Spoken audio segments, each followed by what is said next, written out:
1 மணி நேரத்துல வெளில போயிட்டு வர ரசம் வச்சு வை.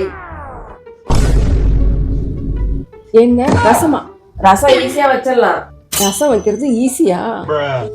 ரசம் எப்படி வைக்கிறது யூடியூப்ல பாப்போமா? வெறும் உப்பு புளி மிளகு ஜீரகம் மட்டும் தான் போடணும். இந்த புளி டப்பா எங்க இருக்கு? இங்க இருக்கு. புளி அக்கா கொஞ்சமா போட சொன்னா. கொஞ்சமா இவ்வளவு போடலாமா? சரி போடுவோம். கொஞ்சமா உப்பு போட சொன்னா. இவ்வளவு உப்பு போடலாமா? கொஞ்சம் போல இருக்கு, போடுவோம். என்னடி பிரியா பண்ற? வாசனை வருதா? வாசனை வருதா? ஐயோ புகையுது. அப்பாடா, ஒரு வழியா ரசம் வச்சாச்சு. ரசம் வச்சிட்டியாடி?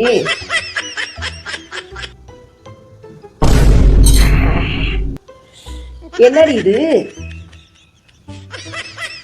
ரசமா இல்ல கடல் தண்ணியா?